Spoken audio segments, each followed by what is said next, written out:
आपको लग रहा है कि सही है भाई इसकी लाइफ भी, नो पेन ओनली गेन।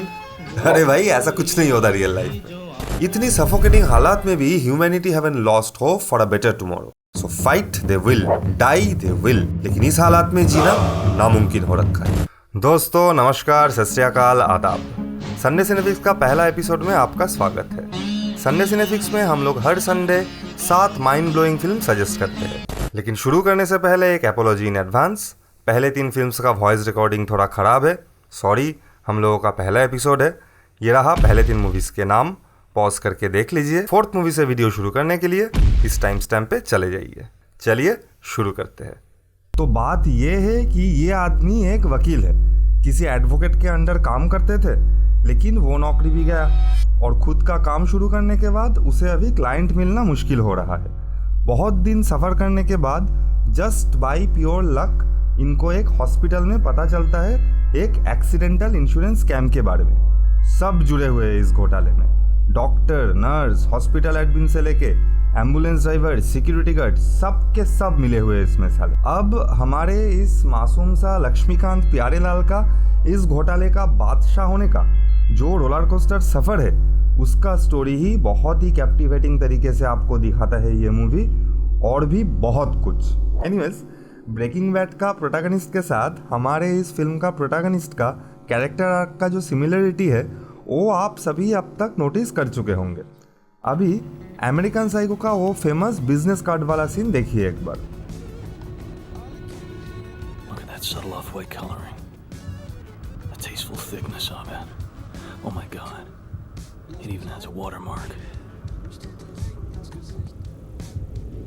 अब इस फिल्म का ये सीन देखिए एक बार। Wo komm ich her, was will ich hier? Ich bin ein Streuner, ich hab mich wieder mal verirrt.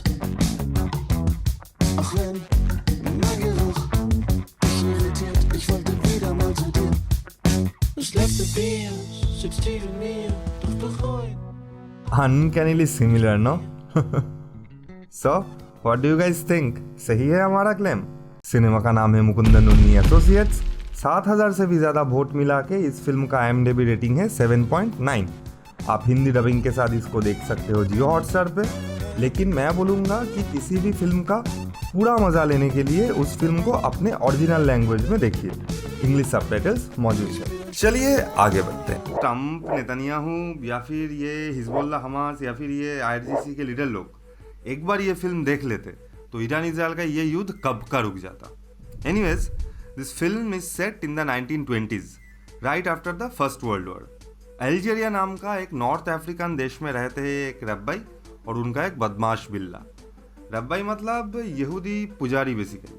और 1920s में इस मुस्लिम मेजॉरिटी देश में यहूदियों के खिलाफ नफरत बहुत है। उसके मुकाबले हमारे आज के इंडिया में बीजेपी के भक्त लोगों का इस्लामोफोबिया या फिर पाकिस्तान बांग्लादेश में हिंदूफोबिया कुछ नहीं है।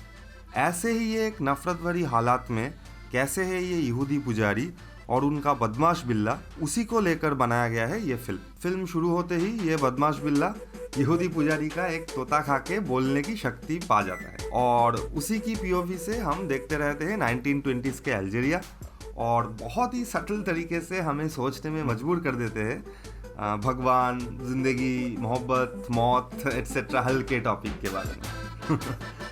PK फिल्म में एलियन की POV से हमारे तौर तरीके, रहन सहन जैसे अजीब और फनी लगता है, कुछ ऐसे ही इस बदमाश बिल्ला के POV से 1920s का दुनिया दिखाएगी आपको ये film. By the way, Tintin का एक शॉर्ट कैमियो भी है इस फिल्म में। इतना एंगेजिंग येट इतना सिंपल है ये फिल्म का स्टोरी लाइन कि 15 से 85 सारे एंजॉय करेंगे इस फिल्म को, और वही सेपरेट करता है इस ग्रेट मूवी को बाकी सारे गुड मूवीज से।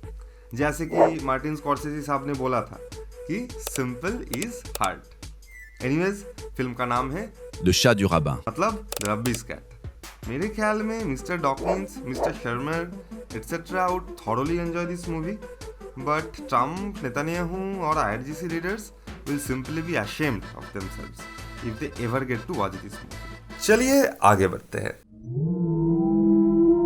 मोमो नहीं खा पाओगे आप पूरी जिंदगी अगर एक बार ये फिल्म देख ली तो। अभी और सुनो, इस फिल्म को अगर आप एक बार देख लेते हो तो जिंदगी भर भूल नहीं पाओगे, ये मेरा गारंटी है। देखोगे कि नहीं, दैट्स द रियल क्वेश्चन। जैसा दुनिया ये फिल्म पेंट करता है वो बहुत ही ब्लीक एक दुनिया है। विदाउट गिविंग एनी स्पॉइलर, जितना पॉसिबल है मैं बोल रहा हूँ आपको। तो स्टोरी है एक मिड 30s की एक लेडी के बारे में। वो रिसेंटली नोटिस कर रहे हैं कि उनकी हस्बैंड उनको बहुत ही इग्नोर कर रहे हैं। उनको डर है कि वो अभी पहले की तरह जवान नहीं रहे।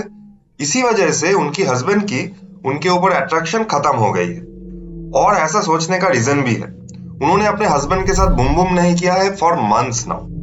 तो अपना खोया हुआ जवानी लौटाने ये लेडी कोई भी कसर नहीं छोड़ती, सब ट्राई करती है, ऑब्सेस्ड हो जाती है बिल्कुल। इस ऑब्सेशन के पीछे किस हद तक जाती है ये लेडी, उसी को लेकर बनाया गया है ये फिल्म। इससे ज्यादा अगर मैं कुछ बोलूं तो ये फिल्म का जो शॉक वैल्यू है वो पूरा खत्म हो जाएगा। इतना ही बोलूंगा कि इस फिल्म में गोर है, न्यूडिटी है, लेकिन सबसे ज्यादा डिस्टर्बिंग है जो वर्ल्ड क्रिएट करता है ये फिल्म। बहुत डार्क भाई, बहुत डार्क। इस फिल्म का डायरेक्टर का नाम है फ्रूट चैन। हाँ, ठीक ही सुना आपने, फ्रूट चैन है डायरेक्टर साहब का नाम। और ट्विस्टेड तो है थोड़ा फ्रूट चैन साहब का माइंड, नहीं तो फिर ये फिल्म बनाना कोई आम माइंड का बात नहीं है। फिल्म का नाम है डम्पलिंग्स, मतलब मोमो। अगर मोमो आपको बहुत पसंद है लाइफ में तो दूरी बना के रखिए इस फिल्म से। अगर आप बहुत ही सेंसिटिव टाइप के आदमी हो तो भी ये फिल्म अपने रिस्क में देखिए। हमारे सिलेक्शन का नेक्स्ट फिल्म भी थोड़ा ब्लीक वाइब का है। प्रीवियस फिल्म की तरह उतना शॉक वैल्यू शायद नहीं है, लेकिन पर्सनली मुझे ये फिल्म द ह्यूमन सेंटिपीड या फिर डम्पलिंग्स इस टाइप के फिल्म से बहुत ज़्यादा अच्छा है। तो बात ये है कि वॉल स्ट्रीट का एक बड़ा फिनेंस कंपनी का CEO स्विस एल्प्स के एक वेलनेस सेंटर में गए हैं फॉर अ वीक और सो। अभी वहां से एक अजीब रेजिग्नेशन लेटर लिख के भेजे है उन्होंने। Moral of the letter is कि ये CEO वॉल स्ट्रीट की ये दलदल में, ये जो करप्टेड दुनिया है वॉल स्ट्रीट का, इससे वो परेशान हो गए हैं और वापस नहीं आना चाहते हैं। अपना बाकी जिंदगी वो शांति में स्विट्जरलैंड में बिताना चाहते हैं। अभी सामने कंपनी का एक बहुत ही इंपॉर्टेंट मर्जर पेंडिंग है और उसके लिए CEO का वॉल स्ट्रीट में होना बहुत ज़रूरी है। तो उन्हीं को लौटाने स्विस एल्प्स पहुंचता है हमारे फिल्म का प्रोटैगनिस्ट, जो कि एक मिड लेवल मैनेजर टाइप का आदमी है। उसका प्लान है वेलनेस सेंटर घुसेगा, CEO को निकालेगा और सीधा न्यूयॉर्क का फ्लाइट पकड़ेगा। लेकिन वहां पहुंच के देखता है कि सीन कुछ और ही है। अपैरेंटली उस वेलनेस सेंटर में लोग अगर एक बार घुसते हैं तो कभी लौटते नहीं है, कभी निकलते नहीं है। तो हमारे इस प्रोटैगनिस्ट क्या फंस जाएगा इस वेलनेस सेंटर का बिछाया हुआ जाल में, या फिर CEO को लेकर लौटने में कामयाब होगा? और एग्जैक्टली क्या है ये घोटाला, जानने के लिए देख लीजिए ये फिल्म। नेटफ्लिक्स में अवेलेबल है, 2016 में रिलीज किया हुआ। इस फिल्म का नाम है अ क्योर फॉर वेलनेस। अगर आपको शाइनिंग, शटर आइलैंड एटसेट्रा पसंद है तो आशा करता हूँ ये फिल्म भी आपको बहुत पसंद आएगी। हमारा सिलेक्शन का जो नेक्स्ट फिल्म है वो एक पोस्ट एपोकैलिप्टिक रेवोल्यूशन के बारे में है। जिन लोगों ने पैरासाइट देखा है उनको मालूम है कि उस फिल्म का डायरेक्टर बोंग जून जी कितना बारीकी से वहाँ क्लास स्ट्रगल को पेंट किया है। ये फिल्म भी उनका एक लेजेंडरी काम है। इस फिल्म में भी आपको क्लास स्ट्रगल देखने को मिलेगा। तो स्टोरी है एक ट्रेन के बारे में, और कोई मामूली ट्रेन नहीं है ये। इसका इंजन अपने आप पावर जनरेट करके उसी में चलने की क्षमता रखता है फॉर एवर। मतलब इस फिल्म की टाइमलाइन में हम लोग परपेचुअल मोशन इंजन इन्वेंट करने में सफल हो चुके हैं। अब फ्यूचर में जब इस मूवी का टाइमलाइन है तब तक क्लाइमेट चेंज की वजह से दुनिया ठंड में आइसक्रीम बन रखा है और दुनिया के आखिरी बचे कुछ इंसान टिके हुए हैं इस ट्रेन में। लेकिन ह्यूमैनिटी का कमाल देखिए, क्लास डिवीजन यहाँ पे भी है। जिस बिलियनियर के कंपनी ने इस इंजन को बनाया था वो बिलियनियर ही इस लोगों का अभी लीडर है, और वो रहते हैं एकदम फ्रंट कंपार्टमेंट में, इंजन के जस्ट पीछे। आपका कंपार्टमेंट जितना पीछे है आपका स्टेटस उतना ही कम है इस ट्रेन में। फिल्म शुरू होता है इस ट्रेन के लास्ट कंपार्टमेंट से। हालत ऐसे ही बहुत खराब है इन लोगों का। उसके ऊपर एलिट क्लास का ब्रूटल टॉर्चर जारी है। रिसोर्सेज बहुत ही लिमिटेड है, ह्यूमैनिटी की लिटरली लास्ट ट्रेन। उसके ऊपर एलिट क्लास इन लोगों को बहुत ही टाइटली कंट्रोल कर रहे हैं। लेकिन इस सफरिंग में भी लोगों में अच्छे दिन का होप बरकरार है और फाइट करने की हिम्मत भी। इतनी सफोकेटिंग हालात में भी humanity haven't lost hope for a better tomorrow. So fight they will, die they will. लेकिन इस हालात में जीना नामुमकिन हो रखा है। तो रिवॉल्व तो ये लोग करेंगे ही, लेकिन क्या सक्सेसफुल होगा ये रेवोल्यूशन, या फिर दे simply suffer from The misplaced optimism of the doomed. जानने के लिए देख लीजिए फिल्म का नाम है स्नोपियर्सर। चलिए आगे बढ़ते हैं और थोड़ा हल्के फुल्के मूड के एक सिनेमा के बारे में बात करते हैं। ये फिल्म भी एक लेजेंड डायरेक्टर की काम है। बेरहम बेवफा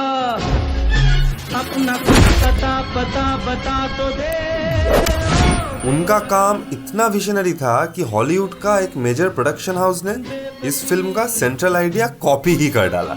सिनेमा का प्रोटैगनिस्ट है ये बालक, और इस बालक को एक रेयर बीमारी है जिसकी वजह से वो किसी भी तरह का पेन फील नहीं करता। आपको लग रहा है कि सही है भाई, इसकी लाइफ भी नो पेन ओनली गेन। अरे भाई ऐसा कुछ नहीं होता रियल लाइफ में। जिंदा रहना ही एक डेली स्ट्रगल है इस बालक के लिए। सोचिए अगर इस बालक को कोई मेजर कट लग जाता और वो नोटिस नहीं करता तो ब्लीड करके मर जाएगा, इसको मालूम भी नहीं पड़ेगा। तो इस बालक का जिंदगी का ही एक मजेदार जर्नल है ये फिल्म का नाम है मर्द को दर्द नहीं होता। Director none other than mister Bhasanwala. और सोच रहे हो कि हॉलीवुड का कौन सा काम इस फिल्म का सेंट्रल आइडिया चुरा के हुआ है? नोवोकेन देखा है? नहीं देखा तो देख लो एक बार, गेम समझ जाओ। ऑलराइट दोस्तों, पहुंच गए हम हमारे सिलेक्शन की लास्ट फिल्म पे। एक बार अगर ये फिल्म बच्चे लोग देख लेते हैं तो ड्रग्स से या फिर किसी भी तरह के नशे से मीलों दूर रहेंगे। और अगर वो बच्चा थोड़ा सा भी होशियार बच्चा हो तो ब्रेन रॉट कंटेंट से अपना दूरी बना के रखेगा ये फिल्म देखने के बाद। स्टोरी है एक माँ और उनके बेटे का। फिल्म का शुरुआत होता है बहुत ही कलरफुली, दिखाया जाता है कि बहुत ही शानदार है ये माँ बेटे का लाइफ, स्पेशली लड़के का। दिन भर ड्रग का नशा कर रहा है और बुम बुम कर रहा है, life Jhinga Lila. But kids remember this word in the world of situationships and skibidis, consequences. जितना ब्राइट ड्रीमी वाइब में शुरू होता है ये फिल्म खत्म होते होते कॉन्सिक्वेंस के धक्के में उतना ही डार्क हो जाता है ये फिल्म। हालात इतने बुरे हो जाते हैं माँ बेटे की, अंत तक ये फिल्म देखना जस्ट पेनफुल हो जाता है। और इस फिल्म का editing, sound design, colour grading, cinematography, direction, acting, हर एक डिपार्टमेंट का काम इतना अच्छा है कि माँ बेटे का जिंदगी का पूरा एक इमर्सिव सफर करवाएगा आपको ये फिल्म। सो मच सो कि आप फील कर पाओगे माँ बेटे की पेनफुल लाइफ को। और स्पेशली इसी वजह से इस फिल्म को अंत तक देखना जस्ट टॉर्चर बन जाता है एक तरह की। बहुत निहिलिस्ट है इस फिल्म का सेंट्रल फिलोसफी। अगर आप थोड़ा सेंसिटिव टाइप के आदमी हो, दूर रहिए इस फिल्म से। फिल्म का नाम है रेक्विएम फॉर अ ड्रीम। बहुत ही वेल क्राफ्टेड फिल्म है, एक बार जरूर ट्राई कीजिए। बस आज इतना ही। अगर हर वीक आपको ऐसे ही डिफरेंट टेस्ट की डिफरेंट काइंड ऑफ मूवीज पसंद है, चैनल को सब्सक्राइब करके जुड़े रहिए। मिलते हैं नेक्स्ट वीडियो।